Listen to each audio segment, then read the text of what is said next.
कुछ बचे हुए कॉम्पिटेंसी बेस्ड क्वेश्चन थे, शॉर्ट आंसर टाइप क्वेश्चन है, 2 मार्क्स के क्वेश्चन में आ सकते हैं। तो कैसे करना है उनको देखते हैं, ठीक है। पहला क्वेश्चन है, the two wires carrying current kept closed as shown in this figure if the resultant magnetical induction at P is 0। इस P पे जो B है वो 0 है, ठीक है जी। Then find out the relation between I1 and I2। I1 और I2 के कारण जो I2 और I1 और I2 के बीच में एक रिलेशन निकालना है। तो मेरे को ये पता है कि अगर ये P पॉइंट है तो इस पे वो B इस I1 के कारण भी लग रहा होगा और I2 के कारण भी लग रहा होगा। इसका मतलब ये B दोनों के कारण ऐड करके 0 हो रहा होगा।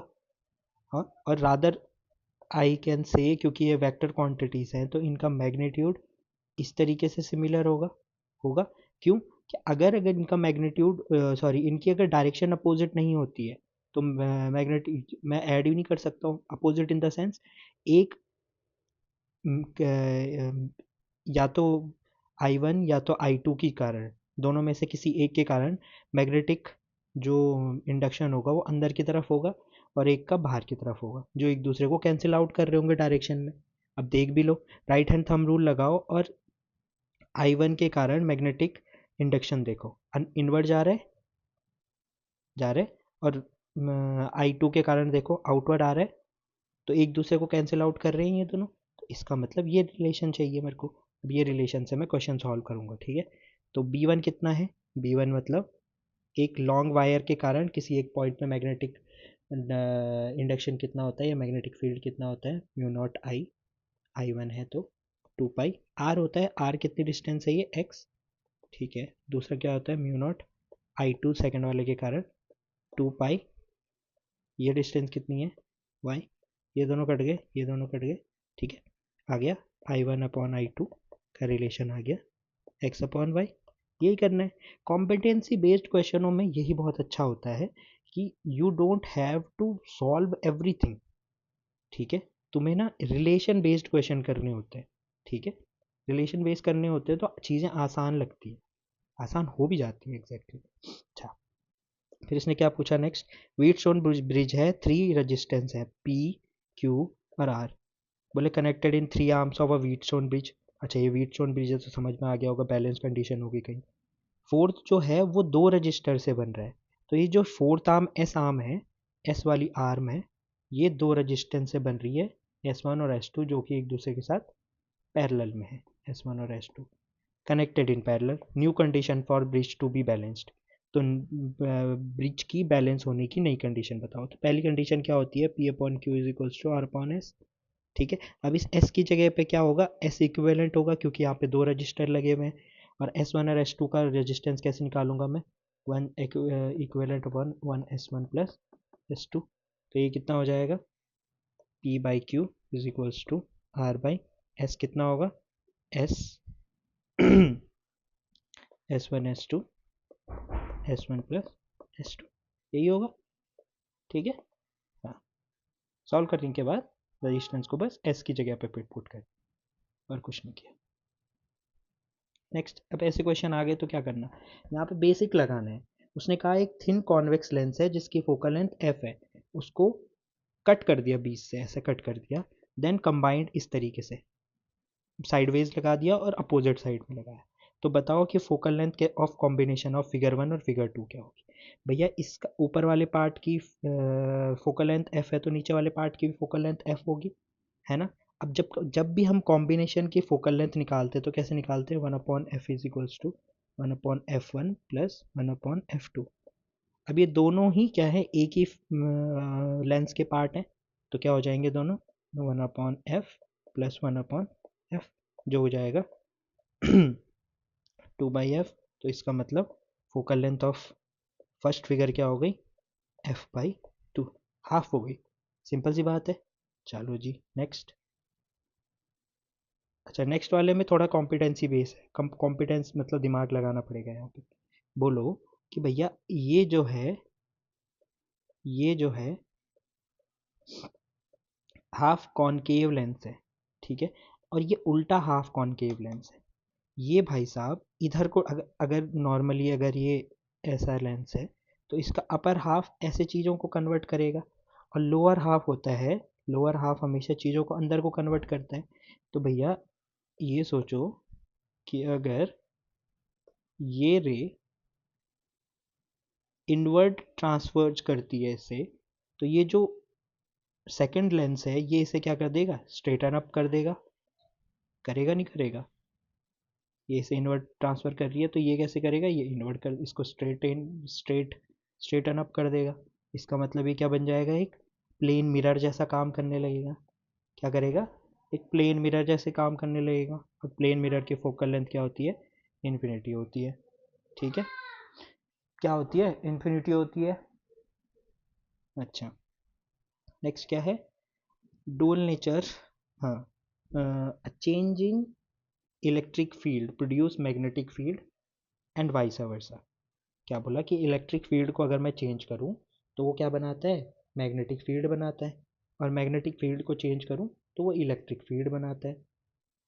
ठीक है भाई, बिल्कुल सही बात है। Resulting in an electromagnetic wave, वही वाली बात है, एक ई यहाँ चलता है और बी यहाँ चलता है। ठीक है, और ये वी की डायरेक्शन होती है, वी मतलब जिस डायरेक्शन में वेव चलती है, ये ईएम वेव चलती है। If a charge particle is pass through a crossed field मतलब जिसमें मैग्नेटिक फील्ड हो, under what circumstances will this charge experience do no deviation. भैया अगर ये चार्ज अगर कोई चार्ज इस फील्ड में जाता है, किस फील्ड में, जहाँ इलेक्ट्रिक फील्ड इस तरफ है, मैग्नेटिक फील्ड इस तरफ है, और उसे इस तरफ इस वी की डायरेक्शन में मूव करना है, तो क्या होगा, जो इलेक्ट्रिक फील्ड होगा, force due to electric field, force due to, इसको force due to, force due to electric field जो होगा, और force due to magnetic field जो होगा, वो दोनों इक्वल होने चाहिए। दोनों क्या होने चाहिए, इक्वल होने चाहिए। मैग्नेटिक फील्ड और इलेक्ट्रिक फील्ड के कारण फोर्स कितना लगता है किसी भी चार्ज पे, इलेक्ट्रिक फील्ड के कारण क्या क्या लगता है, क्यू, और ई इलेक्ट्रिक फील्ड, और बी के कारण क्या लगता है, क्यू, जिस वेलोसिटी से मूव कर रहा है बी। मैंने इन दोनों को काटा तो वैल्यू आ गई v is equals to E by B. जब क्या हो, जब क्या हो, वेलोसिटी ऑफ पार्टिकल क्या हो, वेलोसिटी ऑफ पार्टिकल क्या हो, रेशियो में हो, किसके, इलेक्ट्रिक फील्ड और मैग्नेटिक फील्ड के। ठीक है, तो हमको बहुत सारी कंडीशन देने की ज़रूरत नहीं पड़ती है, हमको क्या करना है, हमको बस कुछ कंडीशंस देनी है जो इम्प्लाई करेंगी। ठीक है, अब यहाँ पे दिमाग वहाँ पे पेपर में नहीं चलना ना ऐसे, अगर हमने पहले से कर नहीं रखा है इसको तो। ठीक है, नाउ ये क्वेश्चन है, अच्छा क्वेश्चन लगा मुझे काफ़ी। The diagram depict a bar magnet, ये बार मैग्नेट है, पोल स्ट्रेंथ है इसकी m, तो यहाँ पे भी m है, यहाँ पे भी m है। ठीक है, separation between the poles are l separation है। If the magnetic moment of first diagram is m, इसका मैग्नेटिक मोमेंट क्या है, m है। Then the new magnetic dipole of a second diagram, इस सेकेंड वाले का मैग्नेटिक डाइपोल निकालना है m2। ठीक है, m1 है और ये m2 निकालना। ठीक है, हाँ, m है और ये m2 निकालना है मुझे। तो मैग्नेटिक डाइपोल क्या होता है, हमने तो क्या पढ़ा है, m is equal to 2ql, 2ql पढ़ा है, मतलब यहाँ 2ql होगा नहीं, वैसे टू चार्ज तो है नहीं ना, क्योंकि यहाँ पे तो पोल स्ट्रेंथ है, तो 2ml ये पढ़ा है हमने। ये 2l क्या होती है, distance between the two poles. अब यहाँ पे distance between two poles l दे रखी है और पोल स्ट्रेंथ m दे रखी है, तो ये क्या हो जाएगा, m l। ठीक है, अच्छा, इन दोनों पोल्स के बीच में डिस्टेंस कितनी है। अब देखना, ध्यान देने वाली बात है यहाँ पे कि है ये s और m ही, s और n ही है ये दोनों पॉइंट, बस s और n को क्या कर दिया है, स्ट्रेच्ड आउट कर दिया है। क्या कर दिया है, स्ट्रेच्ड आउट कर दिया है। तो जब मैं ये निकालूंगा पोल स्ट्रेंथ तो m ही आएगी। ठीक है, लेकिन डिस्टेंस कितनी हो जाएगी, 2r हो जाएगी। कितनी हो जाएगी, 2r हो जाएगी, है ना, ये 2r हो गई डिस्टेंस। अब एक बात बताओ, जो ये l है, ये जो l है, ये s और n के बीच का डिस्टेंस है, ये वाला। तो मैं l को क्या लिख सकता हूँ, 2πr इसकी पूरी सरकमफेरेंस होती है अपॉन 2, 2 से 2 कट गया तो पाई आर लिख सकता हूँ मैं एल को, पाई आर लिख सकता हूँ मैं एल को, अरे लिख सकता हूँ पाई आर एल को। ठीक है, तो अब जब मैं निकालने जाऊँगा, मैंने बोला pi R is equals to L, तो R is equals to L by pi, put करा मैंने यहाँ, ये हो गया M into 2 into L upon pi, हो गया सॉल्व। अब क्या करना है, मेरे को एम टू ही तो निकालना था ना, तो एम टू क्या हो जाएगा, एम और एल को मैंने कैपिटल एम ले रखा है, तो 2 कैपिटल एम अपॉन पाई। समझ में आया? जब दो फिगर दे रखे होंगे ना, तो हमेशा आपस में रिलेशन निकालने के लिए देगा वो। ठीक है, दो फिगर का मतलब यही है कि वो दोनों आपस में क्या करना पड़ेगा, मेरे को सॉल्व करने पड़ेंगे आपस में।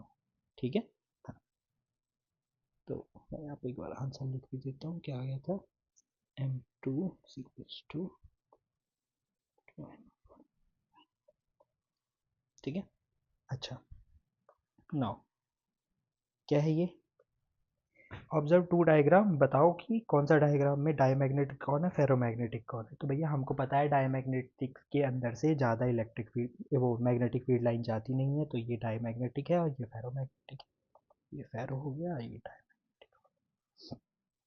नाउ नेक्स्ट, कि बोला कि अब एक स्ट्रेट वायर है, क्या है, एक स्ट्रेट वायर है हॉरिजॉन्टल प्लेन में, carries a current of 50 ampere, ठीक है, in north to south direction. अच्छा मैंने डायरेक्शन गलत बना दी, नॉर्थ से साउथ डायरेक्शन में, एन से एस में, ठीक है। Direction gives give the magnitude and direction at a point B 2.5 metre east of the wire, east किस तरफ है, ईस्ट इस तरफ होता है, ये रहा ईस्ट, तो इससे 2.5 मीटर डिस्टेंस पे बी पॉइंट है, यहाँ पे मैग्नेटिक मोमेंट दी दो, मैग्नेटिक क्या दो, magnitude and direction of B दो। ठीक है, निकालते हैं बी पॉइंट पे, तो बी पॉइंट पे मैग्नेटिक डाइपोल कितना, मैग्नेटिक मोमेंट क्या हो जाएगा, मैग्नेटिक मोमेंट बोल रहा हूँ, मैग्नेटिक फील्ड कितना हो जाएगा, B is equals to mu not I, I कितना है जो भी होगा अपॉन 2 पाई आर। ठीक है, और डायरेक्शन क्या होगी, नीचे को जा रहा है तो बाहर को आ रहा होगा करंट से, राइट हैंड थंब रूल लगाना है यहाँ पे जरा, वर्टिकली, डायरेक्टली वर्टिकली किस तरफ है, ये इस तरफ है ना, आउट ऑफ द पेपर आ रहा है ये करंट, वो सॉरी क्या बोलते हैं इसे, अरे उल्टा है ना, राइट हैंड थंब रूल से डायरेक्ट करंट, हाँ डायरेक्शन ठीक है ना, हाँ ठीक है ना, आगे बढ़ेंगे हम, नॉर्थ टू साउथ, हाँ आगे डायरेक्शन डालो, सॉरी म्यू नॉट की वैल्यू भी डाल देता हूँ, 50 एम्पेयर 22.7, आर की वैल्यू 2.5 से 50 बनाओ, 500 बनाओ, 20 कर दो, 210 हो गया, 511 हो गया, 10⁻7 होता है, तो ऐसे करके इसको सॉल्व करना और आंसर आ जाएगा तुम्हारा। ठीक है, ठीक है, आसानी है, तो ये तो कैलकुलेशन बेस्ड क्वेश्चन था, तो मैंने करा भी नेक्स्ट टाइम। ठीक है, नाउ ऐसे वाले क्वेश्चंस कैसे करोगे, कि ऑप्टिक्स में ग्राफ आ गया, तुम बोलोगे अरे ऐसे कैसे, बे कॉम्पिटेंसी बेस्ड है ना, कुछ नहीं करना ग्राफ में, एक पॉइंट चूज करना होता है हमको, और यहाँ तो भाई ने पॉइंट दे भी रखा है, टाइप ऑफ मिरर बताओ जो यूज हुआ है और फोकल लेंथ बताओ उसकी। तो पहले एक बात बताओ, मैग्नीफिकेशन की फॉर्मूला क्या होता है, अगर मैं मैग्नीट्यूड मैग्नीफिकेशन लगाऊं तो u अपॉन v होता है, नीचे v दे रखा है मुझे, मैग्न मैग्नीफिकेशन 1 है, मैग्नीफिकेशन 1 है जब v क्या है, जब v 40 है, तो u क्या हो जाएगा 40। अब एक बात बताओ, v और u दोनों क्या है 40 है, ऐसा मिरर बताओ जिसमें v और u सेम होते हैं, दो ही मिरर पढ़े हमने, कॉन्वेक्स और कॉनकेव,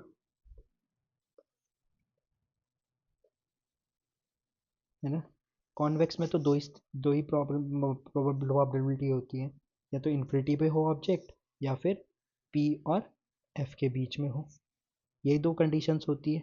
ठीक है, तो सीधी सीधी ये कंडीशन किसकी बन जाती है? कॉनकेव लेंस की। क्या बन गई कंडीशन, किसकी बन गई? कॉनकेव लेंस की। तो टाइप ऑफ लेंस बोल रहा हूँ मिरर, कॉनकेव मिरर की। तो ये डायरेक्टली क्या हो गया? Concave mirror. अच्छा, अब फोकल लेंथ बनानी है, तो भैया कॉनकेव मिरर में ऐसी कौन सी पोजीशन होती है जब ऑब्जेक्ट भी और इमेज भी सेम प्लेस पे बनती है? तो ऐसी पोजीशन कौन सी होती है? सी होती है। सी होती है। C for centre of curvature. Centre of curvature पे ऑब्जेक्ट भी जब सेंटर ऑफ कर्वेचर होता है, इमेज भी सेंटर ऑफ कर्वेचर पे बनती है। तो सी इज इक्वल टू 40 हो गया। सी इज इक्वल टू 40 हो गया, तो एफ इज इक्वल टू 20 हो जाएगा, 20 सेंटीमीटर। तो फोकल लेंथ क्या आ गई? 20 सेंटीमीटर। समझ में आएंगे? ठीक है। नाउ इस टाइप के क्वेश्चन मेरे को बड़े पसंद है, और तुम्हारे पास भी एक आधा आ ही जाएगा। इस टाइप का नहीं आएगा तो मे बी थोड़ा सा डिफरेंट आएगा, बट आएगा। इसने क्या कहा, अब एक बात ध्यान देनी है, अगर दो दो ट्राइंगल दिए हैं तो इसका मतलब दोनों का यूज होगा। ठीक है, इस बात का ध्यान रखना। अच्छा, यह है ट्राइंगल, बोला कि रिफ्रैक्टिव इंडेक्स ऑफ मटेरियल निकालो। तो भैया रिफ्रैक्टिव इंडेक्स ऑफ मटेरियल निकालूंगा मैं, कैसे निकालूंगा रिफ्रैक्टिव इंडेक्स ऑफ मटेरियल? तो पहले तो मेरे को क्या होना चाहिए पता? भैया मेरे को एंगल ऑफ प्रिज्म चाहिए होगा, बहुत सारी चीज़ें चाहिए होंगी। तो मैं एक बारी तुम्हें ये याद दिला देता हूँ, प्रिज्म के फॉर्मूले वगैरह। ये एंगल ऑफ प्रिज्म होता था, सॉरी, ये एंगल ऑफ प्रिज्म होता था, ये इंसिडेंट एंगल, ये R1 R2, ये डेविएशन एंगल, ई एंगल। अब ये डिराइव करके हम एक रिलेशन निकालते थे कि angle of deviation is equals to I plus E minus A, निकालते थे। उसके बाद जब लास्ट में ये फॉर्मूला आता था, अब मैं ये क्यों कर रहा हूँ? क्यों कर रहा हूँ मैं? क्योंकि यहाँ पे ना मेरे को एंगल ऑफ प्रिज्म दे रखा है, डेविएशन एंगल दे रखा है, एंगल ऑफ इंसिडेंस दे रखा है, और रिफ्रैक्टिव वो इमरजेंट एंगल दे रखा है। ठीक है, इमरजेंट एंगल दे रखा है, मेरे को ये चाहिए, डेविएशन एंगल चाहिए, एंगल ऑफ प्रिज्म तो चाहिए मुझे।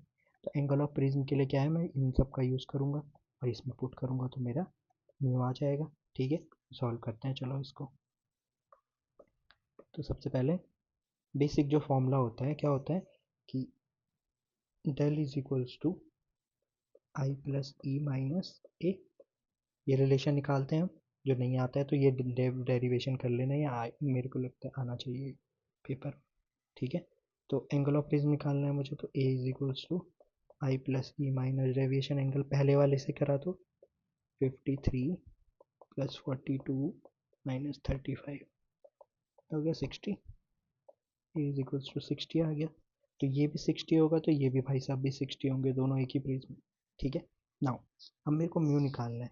तो म्यू इज इक्वल्स टू क्या होता है, फॉर्मूला हमने अभी पढ़ा, सॉरी फॉर्मूला भी हमने पढ़ा, sine A plus del upon two upon A upon sine A कितना है 60 plus del upon two sine A by two. अब एक बात ध्यान दो, यहाँ पे जब मैं ऐड करूँगा ये 95 हो गया, मैं 95/2 में साइन तो मेरे को वैल्यू पता ही नहीं है, और जब उसने वैल्यू ही नहीं दे रखी होगी, अगर वो सिंगल ट्राइंगल देगा तो तब तो वो साइन 95/2 कितना हो गया, 43 की वैल्यू, 43 बोला, 48 की वैल्यू देगा। बट अगर नहीं दिया है तो मैं क्या करूँगा? मैं बोलूँगा भैया इससे तो नहीं आ रहा है, तो किससे होगा? तो मैं बोलूँगा कि भैया एक बार ट्राई इससे कर लेते हैं। कैसे? इसमें भी तो वही चीज़ें हैं ना, साइन ए कितना है 60, आई कितना है 45, नहीं सॉरी, ये डेविएशन एंगल है ना, इसमें पहले डेविएशन एंगल निकालना पड़ेगा। ठीक है, इसमें डेविएशन एंगल कैसे निकलेगा? Del is equals to 45 plus 45 minus 60, कितना हो गया? 45 और 90 30 हो गया। सेम ये वाला फॉर्मूला यूज़ किया, बस यहाँ पे एंगल ऑफ प्रिज्म निकालने के लिए ये फॉर्मूला यूज़ किया, यहाँ पे डेविएशन एंगल का। तो जब मैं म्यू निकालूंगा इसके लिए, तो क्या हो जाएगा, साइन 30 प्लस 60/2 अपॉन साइन 60/2। तब तो आसान हो गया, ये 90/2 45 हो गया, साइन 45 कितना होता है 1/√2, और साइन 30 क्या होता है 1/2, तो ये हो गया 2√2, मतलब √2, म्यू की वैल्यू आ गई √2। समझ आया कैसे क्वेश्चन करने? अगर दो ट्राइंगल दे रखे होंगे तो दोनों का यूज़ होगा, ऐसा हो ही नहीं सकता है सिंगल ट्राइंगल से यूज आ जाए। हाँ, अगर उसने साइन की वैल्यू दे रखी है और सिंगल ट्राइंगल दे रखा है तो तब भी सॉल्व हो जाएगा ये क्वेश्चन, क्योंकि वहाँ पे क्या आ जाएगा, हमें साइन 35 + 60 नहीं पता है ना, इसकी वैल्यू नहीं पता मुझे कि साइन 95/2 की वैल्यू क्या हो, तो ये वैल्यू नहीं पता जब तक, तब तक मैं सॉल्व नहीं कर पाऊँ। ये क्वेश्चन भी ठीक ठाक ही है, उतना कुछ खास नहीं है। ठीक है, अच्छा, हाँ ये क्वेश्चन ठीक लगा मुझे फिर, कि a student place 3 charges -q + q और -q को in such a way that potential energy of system is zero. तो पोटेंशियल एनर्जी क्या है इनकी, ज़ीरो है। ठीक है भैया, मतलब three charges are arranged in straight line, इनको स्ट्रेट लाइन में अरेंज करा। ठीक है, equal distance from each other, ले लो r डिस्टेंस ले लो। Calculate the ratio of q to q, capital Q से Q के अरेंजमेंट का एक रेशियो निकालो। ठीक है भैया जी, हमने बोला कि हम इनको Q और Q के बीच में रिलेशन निकाल देते हैं। तो पहले मैंने बोला, मैंने इधर -q इधर -q और बीच में Q रखा। ठीक है, तो सबसे पहले तो इनकी क्या निकालनी पड़ेगी मुझे, system of potential energy of zero से इनके बीच में एक रिलेशन निकालना पड़ेगा। क्यों, अब तुम सोचोगे भैया ये क्यों निकाल रहे हो आप, भैया इसी से तो रिलेशन आएगा, बाकी कोई चीज़ दी है मेरे को, फोर्स दिया है, फोर्स जीरो बताया नहीं है उन्होंने, है ना, बस ये बताया कि तीनों स्ट्रेट लाइन में है और इक्वल डिस्टेंस है सबके बीच में, है कि नहीं, और तो कुछ नहीं दिया है, तो निकलेगा जो भी इसी से निकलेगा। तो u कितना होगा, u टोटल कितना होगा, u टोटल होगा u जितना, लेट्स सपोज ये वन है, ये टू है और ये थ्री है, जितना वन टू पे लगा रहा होगा प्लस टू थ्री पे लगा रहा होगा प्लस वन थ्री पे लगा रहा होगा, हाँ है ना, सिंपल सी बात है। चलो करते हैं, फॉर्मूला क्या होता है पोटेंशियल एनर्जी का, के Q/r²। तो Q पहला वाले का माइनस चार्ज है, दूसरे वाले का पॉजिटिव चार्ज है, बीच में डिस्टेंस r है। दूसरा Q, कैपिटल Q, दूसरा -q, वन और थ्री, टू और थ्री के बीच में कर रहा हूँ r डिस्टेंस। ठीक है, प्लस तीसरा Q वन और थ्री के बीच में -q अपॉन, बीच में डिस्टेंस कितना हो गया, 2r हो गया, डिस्टेंस पूरी 2r हो गई, 2r। ठीक है, तो जब मैं सॉल्व करूँगा तो u तो ज़ीरो है, मैंने इधर ज़ीरो रख लिया, ये भाई साहब कितने हो जाएंगे, माइनस माइनस, ये दोनों माइनस माइनस के हैं, दोनों ऐड हो जाएंगे, -2k/q/r, और ये क्या हो जाएगा, माइनस माइनस प्लस k/q² अब इस नेगेटिव वाले को इधर लेके जाऊँ, 2k/q/r, k/q² r से r कैंसिल, q से q कैंसिल, k से k कैंसिल, रिलेशन क्या आ गया, तो मैं रिलेशन निकालूंगा तो क्या आएगा 2q इक्वल्स टू q/2। ठीक है, तो small q is equals to 4 times the capital Q, ये रिलेशन है, या फिर स्मॉल q/कैपिटल Q इज इक्वल्स टू 4/1 भी ले सकते हो, एक ही बात है, समझ में आती है बात। ठीक है, नाउ अच्छा, अब ये वाले क्वेश्चन है, जैसे draw the graph variation showing the variation of binding energy versus first 5 principal quantum number of hydrogen. अब तुम सोचोगे बुक में तो ऐसा कुछ है ही नहीं, बट ना ये थोड़ा सा वो है क्या, एक हैक है, तुम खुद से बना के लेके जा सकते हो। अगर हमको बाइंडिंग एनर्जी है तो बाइंडिंग एनर्जी कैसे निकालते हैं हम, mass of protons minus mass of neutrons, sorry plus mass of neutrons minus mass of nucleus. ठीक है, मास ऑफ न्यूट्रॉन कैसे निकालूंगा, नंबर ऑफ न्यूट्रॉन कितने हैं, जेड, मास ऑफ प्रोटॉन से मल्टीप्लाई कर दिया, एक मास ऑफ प्रोटॉन से जेड नंबर ऑफ प्रोटॉन्स को मल्टीप्लाई कर दिया, तो टोटल मास ऑफ प्रोटॉन आ गया। Mass of neutron, number of neutron क्या है, a - z, number of mass of neutron, एक मास ऑफ न्यूट्रॉन, एक न्यूट्रॉन का मास कितना है, mn, मल्टीप्लाई कर दिया, और मास नंबर टोटल न्यूक्लियस का मास होता है इंटू सी स्क्वायर। जब मैं इसको कैलकुलेट करता हूँ फॉर हाइड्रोजन, हाइड्रोजन में क्या होता है, 1H1 होता है, ठीक है, एक प्रोटॉन होता है, और एक प्रोटॉन होता है, एक इलेक्ट्रॉन होता है, और न्यूट्रॉन क्या होते हैं, ज़ीरो होते हैं, ठीक है। तो ये वाला नंबर ज़ीरो हो जाता है, ये वाला नंबर 1 इंटू प्रोटॉन का मास आ जाता है, जो कि इलेक्ट्रॉन के मास से ज़्यादा होता है। फिर न्यूक्लियस का मास लिखते हैं हम, इंटू सी स्क्वायर करते हैं। फिर जो हाइड्रोजन के लिए ये आंसर आता है, ये हाइड्रोजन के लिए बाइंडिंग एनर्जी का वैल्यू आती है -13.6 इलेक्ट्रॉन वोल्ट। क्या आती है, इलेक्ट्रॉन वोल्ट। और ये होती है फर्स्ट ऑर्बिट के लिए। क्या होती है, फर्स्ट ऑर्बिट के लिए। क्या होती है, फर्स्ट ऑर्बिट के लिए। अब आइदर तुम वहाँ पर कैलकुलेट करो ये सब, और आइदर तुम याद करके ले जाओ कि अगर पेपर में आ गया हाइड्रोजन के लिए रिलेटेड तो वहाँ पे मैं फट से लिख सकूँ, ठीक है। तो मैं, मेरा तो यही चॉइस रहती है हमेशा कि थोड़ा कुछ चीज़ें याद कर लो जिससे वहाँ पे आसान हो जाए। तो बाइंडिंग एनर्जी और हाइड्रोजन की फर्स्ट ऑर्बिट के लिए कितनी होती है, -13.6 इलेक्ट्रॉन वोल्ट, ठीक है। अब मुझे पता है बाइंडिंग एनर्जी क्या होती है, इन्वर्सली प्रोपोर्शनल होती है एन स्क्वायर की। क्या होती है, इन्वर्सली प्रोपोर्शनल होती है एन स्क्वायर की। तो अगर मैं क्या बोलूँ, इसने बोला फर्स्ट 5 क्वांटम नंबर के लिए हाइड्रोजन एटम का ग्राफ बनाओ बाइंडिंग एनर्जी से, ठीक है। Binding energy versus first 5 principal quantum number. तो कैसे बनाना है इसको, यहाँ बाइंडिंग एनर्जी लिखोगे तुम, ठीक है, और इधर बनाओगे फर्स्ट, ये है प्रिंसिपल क्वांटम नंबर, ठीक है। तो 1 2 3, आंसर कैसे आएगा, E2। E2 के लिए क्या करोगे, 1/4 हो जाएगा ये, क्योंकि टू टू ज़ा टू का स्क्वायर 4, ये -13.6। तो जब कैलकुलेट करोगे तो आएगा -316 3.4 13.6/9 हो जाएगा -1.465 4.5। तो इलेक्ट्रॉन वोल्ट क्या होगा, पहले का क्या है, 13.6। तो एक मार्कर बनाओगे 13.1 2 3 4 5 ऐसे लिख के जाना ऊपर तक, ठीक है।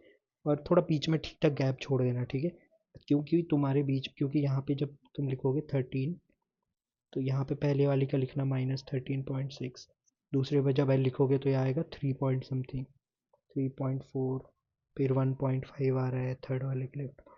तो नीचे नीचे क्या है, क्लोज आएंगे बहुत, कि 0.85 ऐसा करके 0.54। तो क्या दिखाओगे, ऐसा ग्राफ दिखा दोगे, सिंपल सी बात है, दिखा दोगे। तो यहाँ याद रखने वाला क्या है कि binding energy of first orbit of hydrogen, binding energy for of first orbit of hydrogen के लिए कितनी होती है, 13.6 होती है। फिर ग्राफ बनाना है तो कितना आसान है ग्राफ बनाना, ठीक है। नंबर ऑफ क्या करना है, हमें पता होना चाहिए कि बाइंडिंग एनर्जी क्या होती है, इनवर्सली प्रोपोर्शनल होती है 1/n²। सिंपल सी बात। अच्छा, अब ये है कि बोला इंडक्टर और रजिस्टर है, एल और आर सर्किट जुड़ा हुआ है, किसमें, एसी में, कितने वोल्ट के, मेरे को वोल्टेज दे दिया 220 वोल्ट, मेरे को फ्रीक्वेंसी दे दी 50 हर्ट्ज, वो 15 क्या ये, हाँ 50 हर्ट्ज, ठीक है। मेरे को रजिस्टर ऑफ वैल्यू दे दिया 11 ओम, और पावर फैक्टर दे दिया। पावर फैक्टर क्या होता है, power factor is equals to क्या होता है, R/Z, यही होता है। पावर फैक्टर दे दिया 1/√2 का, ठीक है। सॉल्व करने के लिए जगह है यहाँ पे, अच्छा है, ठीक है। तो यहाँ पे सॉल्व करते हैं इसे।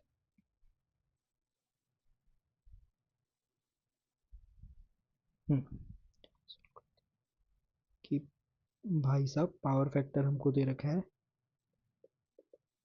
R/Z, जो कि दे रखा है 1/√2। आर क्या होगा, आर तो चेंज होगा नहीं, जेड कितना होगा, क्योंकि केवल एल और आर सर्किट है, R² प्लस XL का स्क्वायर, यही होगा, एक्स ही तो आएगा नहीं, ठीक है जी। कैलकुलेट द इंडक्टेंस, इंडक्टेंस निकालनी है। अब XL की वैल्यू क्या होती है, एल ओमेगा, क्या होती है, एल ओमेगा। तो पहले मैं XL निकालूँ, कैसे निकालूंगा, ये आर दे रखी है 11 दे रखी है, सॉल्व करता हूँ। 11/√121 प्लस एक्सएल का स्क्वायर, क्या हो जाएगा 11 स्क्वायर 11√2, दोनों का स्क्वायर किया दोनों side 121 plus XL square equals to हो गया 121 इंटू 2 हो गया। ठीक है। इस 121 को इधर लेके जाऊंगा, माइनस होगा तो 121 फिर से बच गया, एक्सएल स्क्वायर एक्सएल क्या आ गया 11 आ गया। ठीक है, माइनस में एक्सएल ले नहीं सकता मैं, तो एक्सएल में आ गया मेरा क्या आ गया 11 11 ओम आ गया, क्योंकि वो भी रजिस्टर होता है। अब मुझे पता है इसकी वैल्यू होती है एल ओमेगा। क्या होती है एल ओमेगा। एल ओमेगा को मैं क्या भी लिख सकता हूँ 2 पाई एफ एल, 2 पाई एफ एल। मुझे एल की वैल्यू चाहिए, एफ की वैल्यू मेरे को 50 हर्ट्ज दे रखी है, क्या दे रखी है 50 हर्ट्ज दे रखी है, फ्रिक्वेंसी दी थी ना ऊपर 50 हर्ट्ज। तो एल की वैल्यू क्या हो जाएगी 11 डिवाइडेड बाई 50 तो 2 इंटू पाई। अब जब मैं इसको निकालूंगा तो ये मैंने कैलकुलेटर से निकाला है, तो ये आ रहा है 0.035 हेनरी। ठीक है, क्योंकि एल की वैल्यू हेनरी में होती है। तो आसान है ये क्वेश्चंस, बस तुम्हें समझना है वहाँ पर कि कौन सा सर्किट है, पावर फैक्टर की डेफिनेशन क्या होती है, पावर फैक्टर होता क्या है। ठीक है, ये सारी चीज़ें छोटी मोटी चीज़ें, उसके बाद तो कैलकुलेशन है, कैलकुलेशन तुम कैसे भी बनाओ आसान। ठीक है, इन क्वेश्चंस में भी जो क्वेश्चन समझ ना आए एक बारी मेरे को बता देना, मैं दोबारा से एक्सप्लेन कर दूंगा। ठीक है, नाउ ऐसे क्वेश्चंस भी आ जाते हैं कभी कभी कि the graph shows the variation of I R M S, इस तरफ है I R M S value और इधर है ओमेगा की वैल्यू।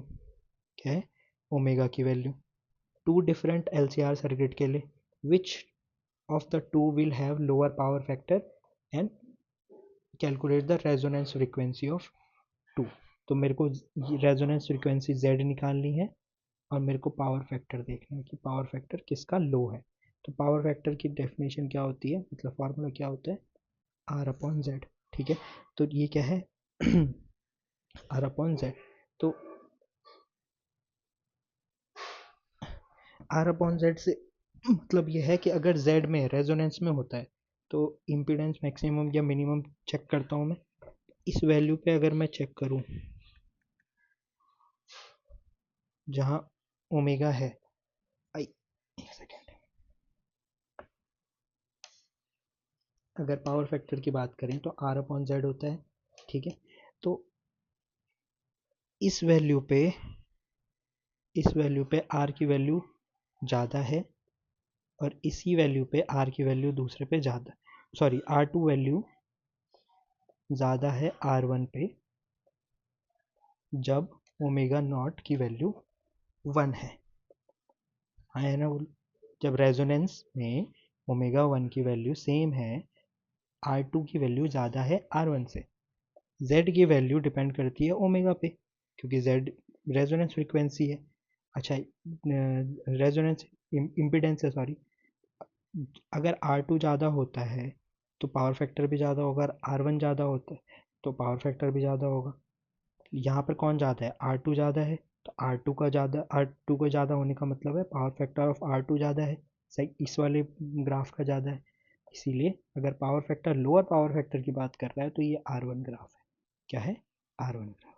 ठीक है, बोले रेजोनेंस फ्रीक्वेंसी निकालो अब। ठीक है, निकाल देंगे भैया। रेजोनेंस फ्रीक्वेंसी निकालना आसान क्यों है मान ले, क्योंकि भैया हमें ओमेगा दे रखा है, ओमेगा नॉट की वैल्यू दे रखी है 1, ओमेगा की वैल्यू होती है 2 पाई 5, फाइव की वैल्यू हो गई 1/2 इंटू 22/7। कैलकुलेट करो इसे, कैलकुलेट करोगे जितना भी आएगा वो मेरी रेजोनेंस फ्रीक्वेंसी होगी। ठीक है, हाँ। लास्ट क्वेश्चन है इसका कि analyse the figure significance of the electromagnet. तो ये क्या है एक पॉली हाउस है, क्या है पॉली हाउस है। तो पॉली हाउस में हमेशा क्या यूज़ किया जाता है आई आर रेज, अंदर आती हैं जो रेज वो बाहर जाने वाली रेज से कम होती है, इसीलिए यहाँ की हीट ट्रैप हो पाती है। और ये वेल्डिंग वाले हैं वो यूवी यूज़ करते हैं। ठीक है।